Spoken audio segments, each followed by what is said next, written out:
안녕하세요. 엔타임 강사 강현입니다. 오늘은 엔드타임 148강 마지막 때 타임라인 그 오류에 대해서 오류 1강입니다.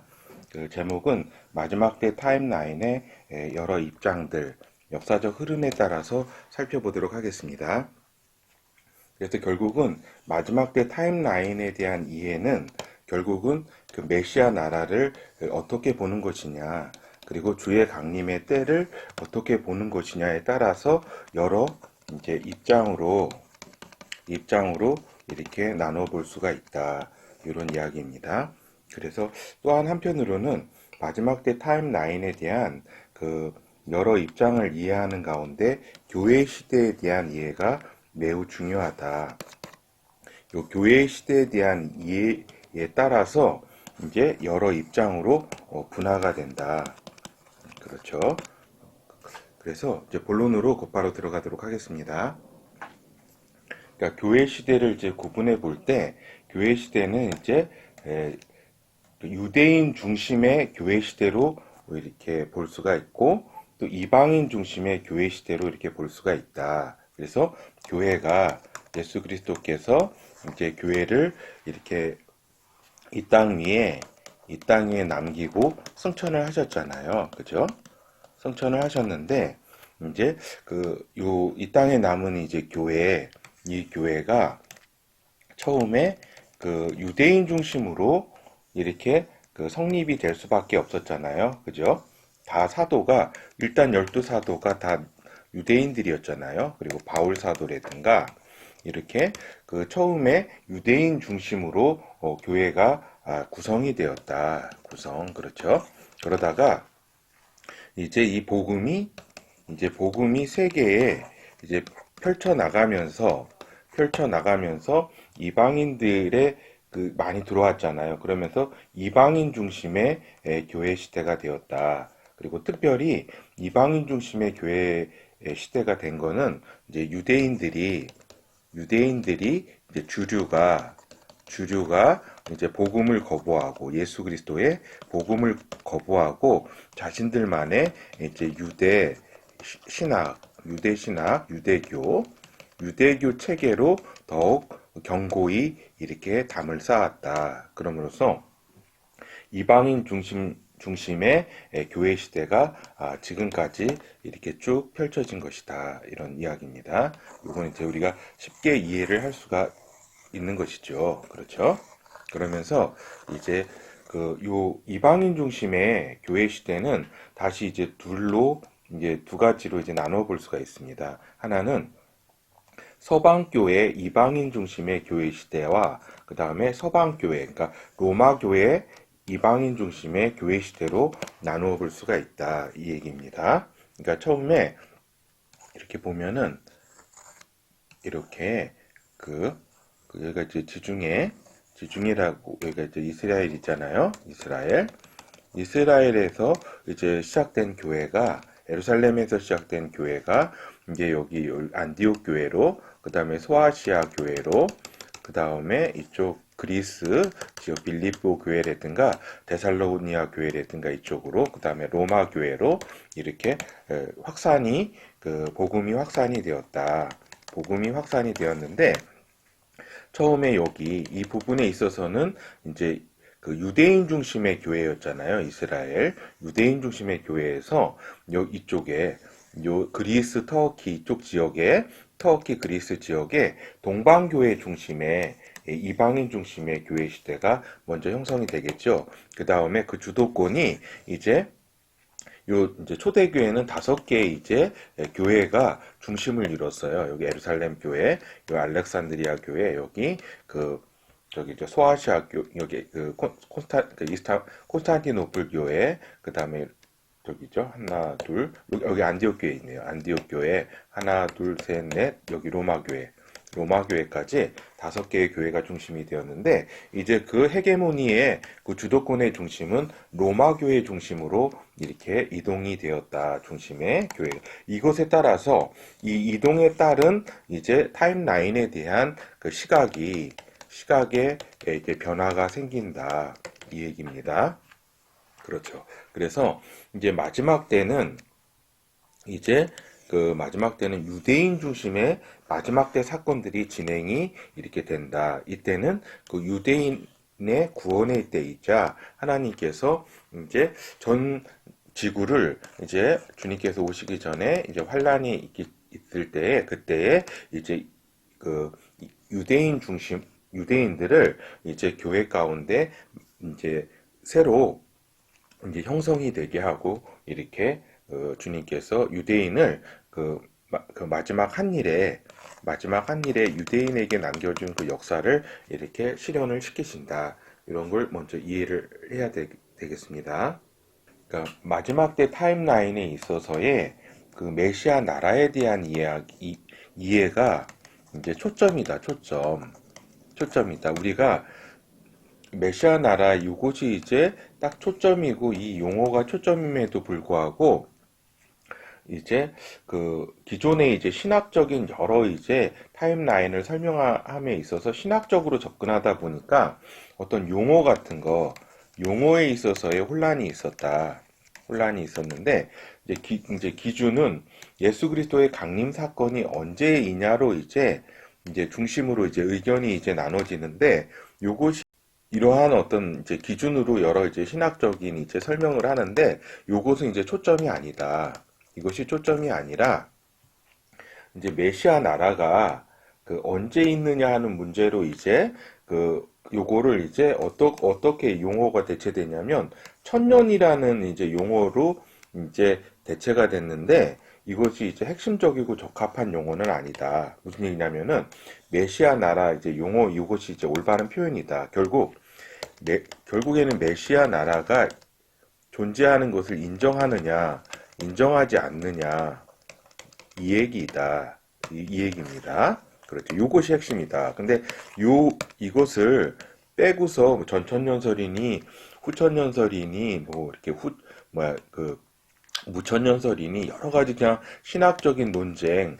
그러니까 요건 이제 신학을 위한 어떤 용어는 이제 이렇게 쓸 수가 있어도 이제 필요하니까 쓸 수는 있어도 이러한 그 핵심 메시아 나라가 나라를 인정하느냐 인정하지 않느냐 요것에 대한 본질적 의미가 이렇게 이러한 용어들로 인해 가지고 이렇게 가리워져 있는 것이다. 그래서 이해하기 힘들다. 여러 가지 용어만 보더라도 그렇죠. 그래서 결국에는 보면 이제 사도들의 견해 초대 교회 교부들의 의견은 어떤 것이냐면은 어떤 것이에요? 그 메시아 나라가 올 것이다. 이 의견을 가지고 있었다는 거죠. 사도들 당연하죠. 그리고 초대교회 교부들의 의견이 메시아 나라가 올 것이다. 요 입장이 그 전천년설의 입장, 요걸 이제 신학적인 용어로 하면 그냥 전천년설 입장이라고 이렇게 보시면 돼요. 그래서 예수 그리스도가 재림 후에 메시아 나라가 성립을 한다. 근데 이제 요 메시아 나라가 이제 천년이라는 그 이제 기간이 그 계시록 20장에 있기 때문에 이제 천년 왕국이라고도 하죠. 근데 이제 요 용어보다는 메시아 나라라는 용어가 적당하다 이 말씀입니다. 그래서 이제 초대교회 상황에 대해서 말씀드리면은 유대인 중심의 교회 시대에 있어서는 메시아 나라가 없다. 이게 결국 무천년설이에요. 이게 메시아 나라가 없다라는 이러한 주장은 상상할 수도 없었던 것입니다. 알겠죠? 그래서 메시아 나라가 있다라고 하는 게 전천년설이에요. 쉽게 얘기해가지고 메시아 나라가 있다. 이것은 이제 이 메시아 나라는 왜냐면은 하나님 내 언약의 핵심이기 때문에 초대교회에서는 요 메시아 나라가 없다는 것에 대해서는 방금 말씀드린 것처럼 상상할 수도 없는 것이었다. 이걸 알겠죠? 그렇죠? 그래서 이렇게 말씀드리면은 그 유대인 중심의 교회 시대라고 처음에 교회가 이렇게 출발할 때 그랬다 그랬잖아요. 당연히 메시아 나라가 올 것이라고 이렇게 다들 생각했다. 이것이 이제 전천년설이라고 이제 용어로는 이렇게 부르고 있다. 근데 이제 요 용어 가지고는 요 뜻인지는 나타나 있질 않잖아요. 그렇죠? 근데 이제 당연히 메시아 나라가 올 것으로 유대인 중심의 교회에서는 뭐 이렇게 당연한 것이었다. 그것을 다른 신학적인 용어로는 전천년설이다 이 얘기입니다. 예수께서 오신 다음에 이제 천년왕국이 펼쳐진다 이 뜻이니까요. 근데 이제 이방인 중심의 교회 시대에 접어들면서는 이러한 이제 변화가 생겼다. 어떠한 변화냐면은 이제 동방 이방인 중심의 교회 시대는 이제 유대인 중심의 교회 시대에서 이제 동방 유대인 중심의 교회 시대가 이제 되잖아요. 소아시아, 그리스 이렇게 이때는 메시아 나라가 올 것이라고 하는 것에 대해서 이렇게 계속 이어져 왔던 거죠. 유대인 중심의 교회 시대에서 그대로 이어져 왔기 때문에 전천전설 입장일 수밖에 없는 것이다. 그렇죠. 그런데 서방 교회 이방인 중심의 교회 시대에 있어서는 이제 메시아 나라는 없다라고 하는 이제 의견이 나오고 신학적인 정리가 이렇게 된다. 메시아 나라는 없다. 이것이 다른 말로 하면은 무천년설이에요. 천년왕국이 없다라고 하는 뜻이죠. 알겠죠? 이 땅 가운데. 그렇죠. 근데 이제 마지막 때는 이제 다니엘서 마지막 한일회가 작동하는 시점이잖아요. 그러면은 이방인 중심이 아닌 이스라엘, 유대인 중심으로 역사가 진행된다. 그렇죠? 그렇다면은 유대인 중심으로 역사가 펼쳐진다는 것은 뭐예요? 이거는 어떻게 다니엘서 요한계시록에서 나오는데 이것에 대한 함의는 메시아 나라가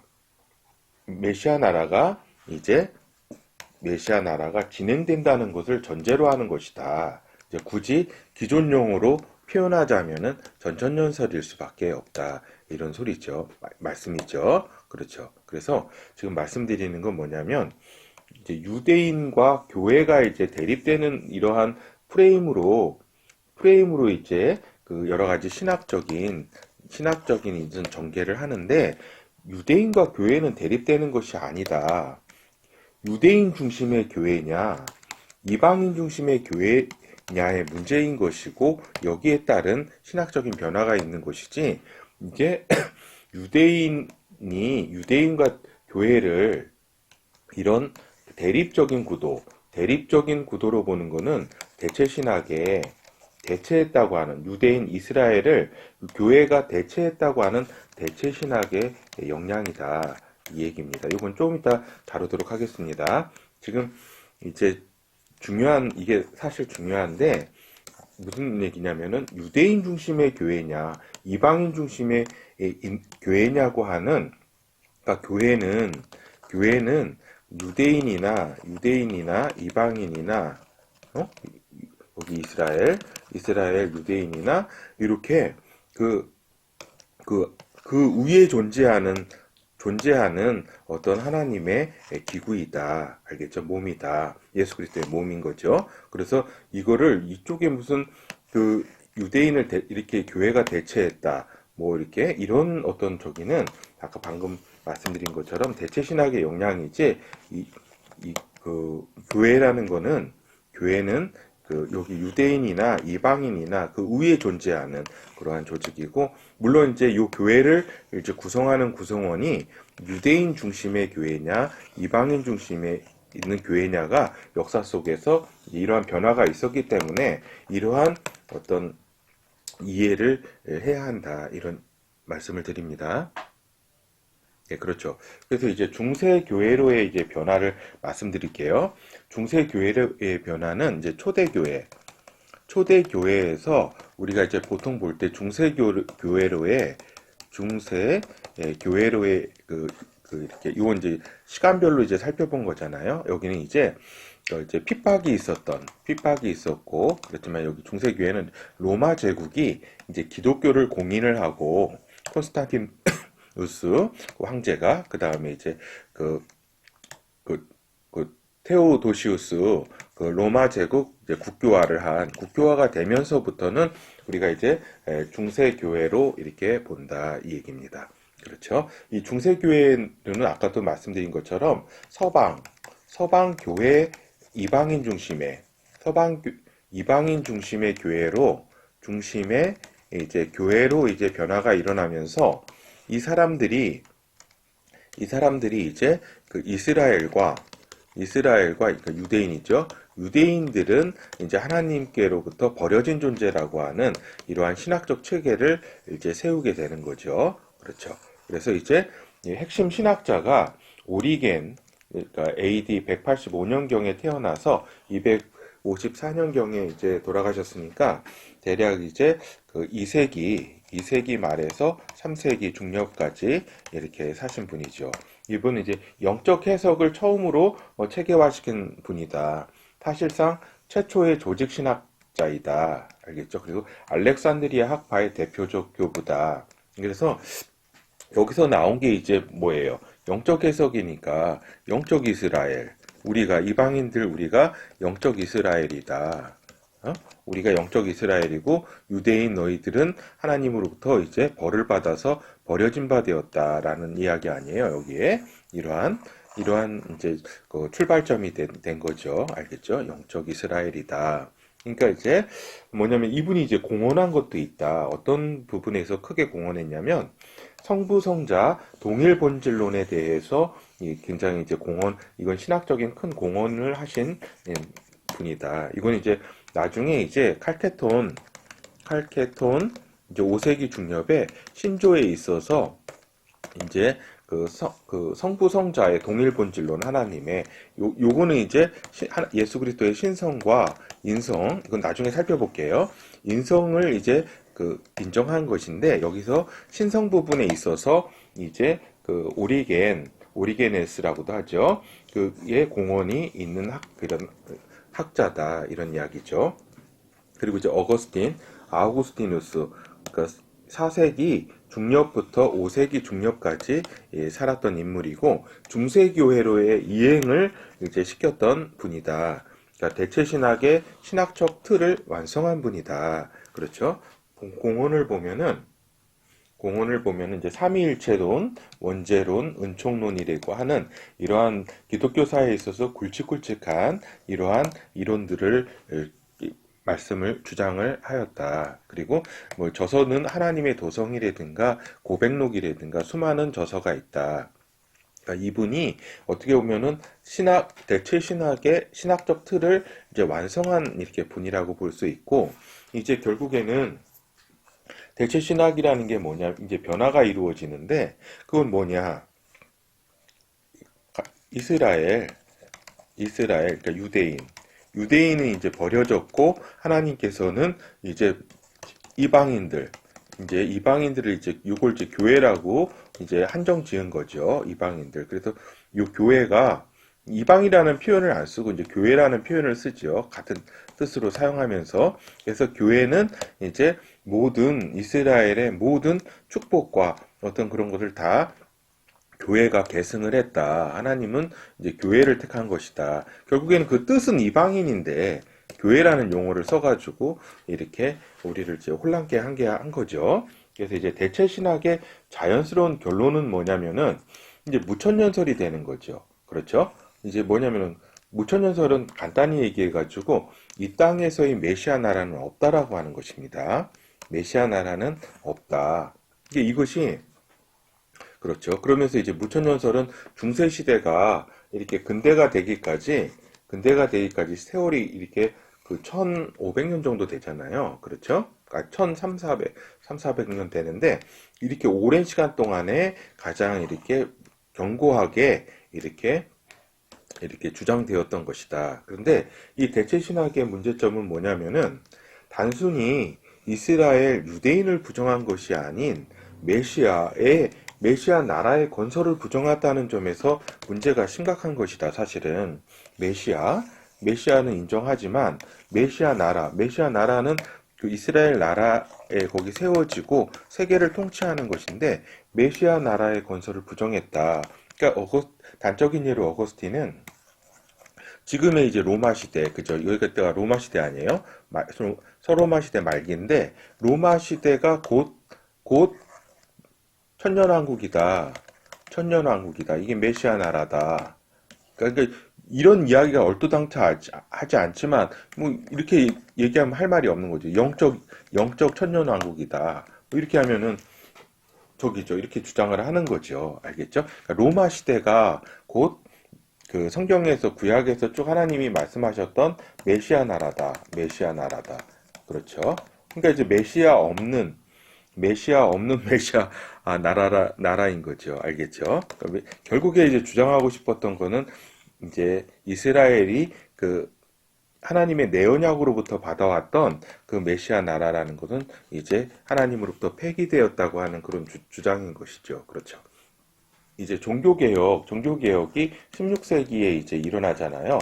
이제 그 칼빈이라든가 칼뱅 이런 분들이 이제 그 종교개혁이 일어났는데도 불구하고 무천년설을 이제 계승을 했다. 카톨릭 교회 있잖아요. 로마 교황청이라고 할 수 있겠죠. 지금 요 카톨릭 교회의 그 무천년설을 그대로 이렇게 계승을 했다. 그래서 종교계의 핵심 멤버들도 이방인의 입장에서 종말론을 이해한 것이고, 이제 칼뱅 같은 경우에는 이제 요한계시록을 주석하지 않았다. 다른 거는 다 주석을 썼지만은 요한계시록은 이해를 할 수가 없었다. 알겠죠? 요때 충분히 저번에도 말씀드렸지만 이제 구원론과 이제 교회론에 이제 심각한 이제 요 카톨릭 교회하고 싸우다 보니까 다른 거는 생각할 여력이 없었다는 점은 우리가 충분히 이해할 수가 있습니다. 그리고 이제 후천년설은 어떻게 뭐냐면은 변형된 무천년설이다. 이건 일종의 변형된 무천년설로 이해하시면 될 것 같아요. 그러니까 이게 결국 이것도 메시아 없는 메시아 나라다. 그러니까 이제 17세기, 18세기 되면서 이제 이성의 시대, 합리성의 시대가 되고 이제 영적인 세계를 부인하는 시대, 그리고 이제 과학기술이 이제 산업혁명, 과학기술이 발전하는 시대에 있어서 이제 인류를 과학기술과 발전과 함께 장밋빛 미래로 바라보는 시각이었다. 그렇죠? 그래서 17, 18세기, 그 다음에 19세기 중반까지도 상당히 19세기까지도 이렇게 후천연설은 영향을 많이 끼쳤다. 근데 1, 2차 세계대전 20세기 들어오면서 급격히 소멸을 하기 시작했다. 그렇죠? 그런데 이제 의문을 가지면서도 현대 인본주의 시리와 함께 이제 또 사회주의 세력이 성장을 하면서 요즘 다시 힘을 얻기 시작하고 있다. 후천연설이. 그러니까 인본주의라는 게 뭐예요? 우리가 이제 복지라든가 어떤 평화 이거를 메시아 없이도 우리가 이룰 수가 있다라고 하는 거예요. 결국 알겠죠?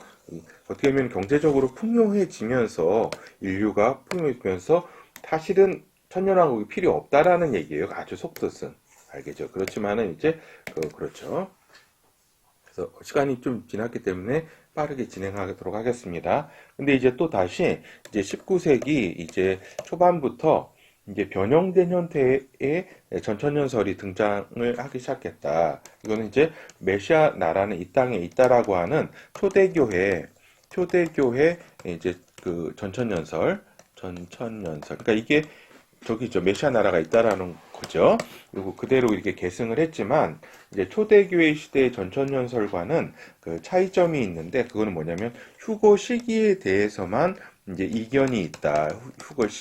이제 시기에 대해서만 다른 거는 거의 비슷합니다. 물론 세대주의적 전천년설이라고 이름을 붙이고 여기에 따라서 이제 초대교회 전천년설은 이제 역사적 전천년설이라는 이제 용어를 이제 사용하게 된 거죠. 그때부터. 그래서 역사적 전천년설이라는 용어는 이 뒤에 생긴 거예요. 원래는 그냥 전천년설인 거죠. 메시아 나라가 있다. 이런 거죠. 근데 이제 여기에서 이제 방금 말씀드린 것처럼 그 휴거 시기를 환란 전 휴거설로 이제 환란 전으로 본다. 그래서 여기는 지금까지는 여러 가지 의견들이 메시아 나라가 있느냐 없느냐의 문제였는데 그게 아니라 이제 요거는 이제 동의를 하면서 이제 환란도 동의를 하잖아요. 근데 이제 환란 전에 휴거가 있다.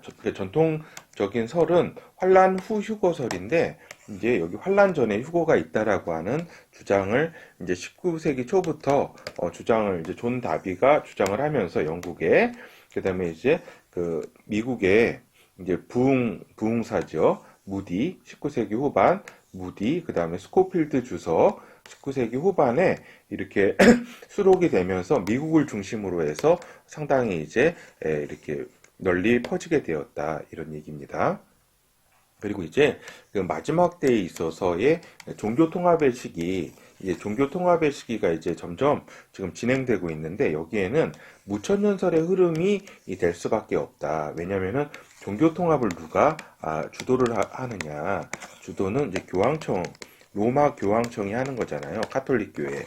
카톨릭 교회 로마 교황청에서 하고 있기 때문에 이 설은 무천년설은 저기 어거스틴 이후로 쭉 주장되어 왔던 거잖아요. 그렇기 때문에 우리 이쪽 이렇게 신교 이쪽 그룹에서도 이제 무천년설, 그러니까 어떻게 보면은 지난 시간에도 말씀드렸지만은 개혁 신학 있잖아요. 개혁 신학, 그러니까 종교 개혁으로 생긴 개혁 신학도 사실은 그 정통으로 주장하는 것이 무천년설이다. 무천년설, 즉 메시아 나라는 이 땅 위에 존재하지 않는다라고 하는 것입니다. 알겠죠? 그렇죠. 그래서 요거 무천년설의 흐름은 종교 통합과 함께 이 마지막 때에 더욱 이렇게 흐름을 지금 이렇게 그 힘을 넓혀가고 있다라고 하는 이야기입니다. 그래서 이제 마지막 때에 대한 타임라인에 대한 이해의 기준에 대해서 말씀드리면은 어떤 왜곡이나 무시라든가 어떤 걸, 그리고 어떤 이념이라든가 또 어떤 환경에 영향받지 말아야 한다. 마지막 때 타임라인에 대한 이해는 오직 하나님의 내언약에 근거해서 이해해야만, 하나님의 내언약은 무엇인가, 여기에 근거해서만 이해해야 마지막 때 타임라인을 정확히 이렇게 이해할 수가 있다. 이런 말씀을 드립니다. 그래서 결어로 들어가면은 마지막 때 타임라인은 단순한 어떤 주장이 아니에요. 단순한 주장이 아니라 역사 신학을 비롯해서 선교 신학, 메시아 이해 등의 신학적 종합적 결정체의 총결정체의 열매다. 열매로 나타난 것이 타임라인에 대한 이해다. 단순히 무슨 설 주장하는 그런 차원이 아니라 이런 메시아를 보는 입장이라든가 메시아 나라를 보는 입장이라든가 어떤 여러 교회를 보는 입장이라든가 여러 가지 그러한 신학적인 그 결정체다. 결정체가 그 열매로 나타난 것이 마지막 타임라인의 어떤 이해다.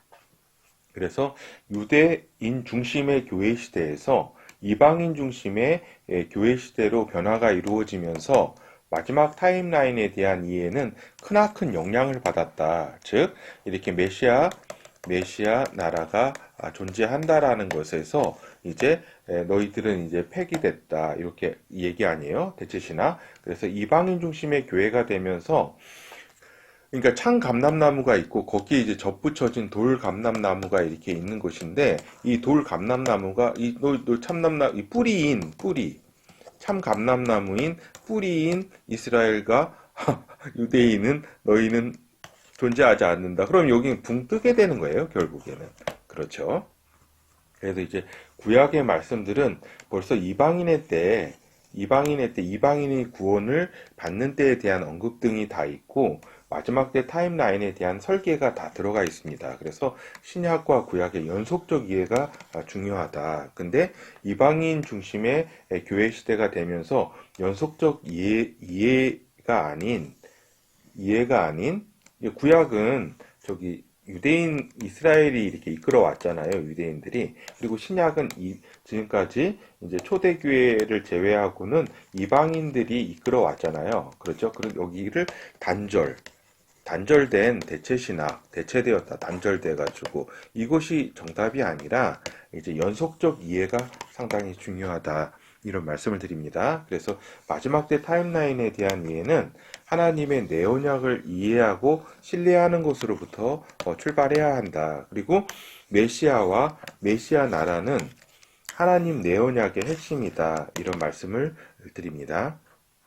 그래서 이제 보면은 이거는 이제 다음 시간에 설명해야 되겠네요. 시간이 없습니다. 그래서 이 유대인 중심의 교회가 이렇게 초대교회 때 이렇게 형성이 됐고 여기에 이제 그 동방교회 중심의 이렇게 그 초대교회 중심의 교회에 있어서는 어떤 그 메시아 나라에 대한 메시아 나라에 대한 이해가 변한 것은 없다. 근데 이제 그 서방교회, 로마교회 중심으로 이렇게 되면서부터는, 그리고 또 유럽 중심, 미국 중심, 열방 중심으로 이렇게 쭉 이방인 중심의 교회로 이렇게 중세교회를 거쳐서 또 근대교회, 현대교회까지 이르기까지 이제 그 이방인의 때죠. 이때는 그 이방인 집중구원의 시대 때는 아까 얘기한 대로 대체신학이 이제 주류였다. 주류. 그렇죠. 그래서 이제 요 마지막 때는 다시 유대인 중심의 교회를 중심으로 사건들이 이제 펼쳐지고, 이 뒤에 이제 메시아 나라가 오게 되는 거죠. 요거는 다음에 좀 깊이 설명드리겠습니다. 감사합니다.